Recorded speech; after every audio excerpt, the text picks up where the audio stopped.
कोई चाहत भीतर भीतर छिप छिप कर अब भी रोती है। कोई चाहत भीतर भीतर छिप छिप कर अब भी रोती है।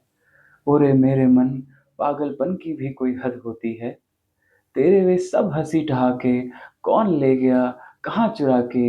एक उदासी की चादर में क्यों अपने को रखे छुपा के। तू ही क्यों जागा करता है जब सारी दुनिया सोती है। तू ही क्यों जागा करता है जब सारी दुनिया सोती है।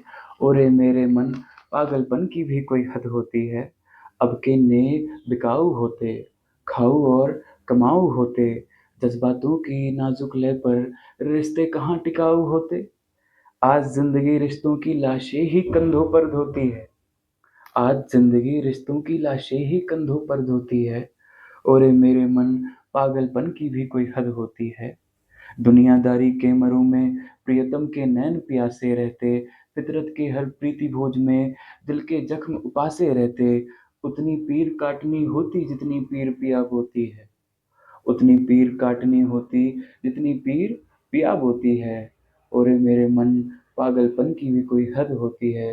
पागलपन की भी कोई हद होती है। दिनेश सिंह जी की इस कविता में उन्होंने उस इंसान के बारे में बताया है जिसको बड़ी आशा रहती है कि जो लोग उसके जीवन से जा भी चुके हैं वो लोग वापस आ जाएंगे। क्यों आ जाएंगे? क्योंकि उन लोगों को उसके जज्बातों की फिक्र है। अरे अगर उन लोगों को सही में उसके जज्बातों की या इमोशंस की फिक्र होती तो वो लोग जाते थोड़ी। और अगर जाते भी तो उस तरीके से नहीं जाते कि वो आस लगाए बैठा होता। तो वो कहते हैं कि ये झूठी आस है। आजकल किसी को इन सब चीज़ों की परवाह नहीं रहती है। ज़माना बदल गया है, दुनिया बदल चुकी है। और वो कहते हैं कि मन, पागलपन की भी कोई हद होती है। वो कहते हैं कि जो मन ऐसा सोचता है, जिस इंसान का मन इस फिराक में रहता है, इस इच्छा में रहता है कि वो लोग वापस आ जाएँ, वो एक तरीके से पागल ही है। क्या होता है कि इंसान कभी भी अपनी गलतियों के लिए अपने आप को ज़िम्मेदार आसानी से नहीं ठहरा पाता। वो दोष डालता है अपने परिवार वालों पे, दोस्तों पे, ज़माने पे। और जब किसी पे नहीं डाल सकता, तब वो अपने ही दूसरे हिस्से पे डाल देता है। वो कहता है कि मेरा दिमाग नहीं मानता, वो कहता है कि मैं चाहता तो हूँ लेकिन दिल नहीं मानता। या कभी कहता है कि मैं क्या करूँ, मेरा पेट नहीं मानता है तो मैं सब कुछ खा लेता हूँ। मेरा दिमाग नहीं मानता है तो मैं ऐसी बातें बोल देता हूँ। मेरा दिल नहीं मानता है तो मैं बार-बार वहीं चला जाता हूँ।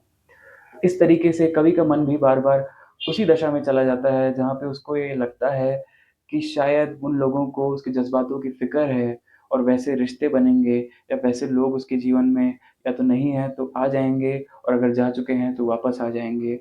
लेकिन कवि भी यही कहता है कि ऐसा कुछ नहीं होना है। उसको जितना दर्द भोगना है, भोगना पड़ेगा, और इस पागलपन से निकल जाए तो अच्छा है।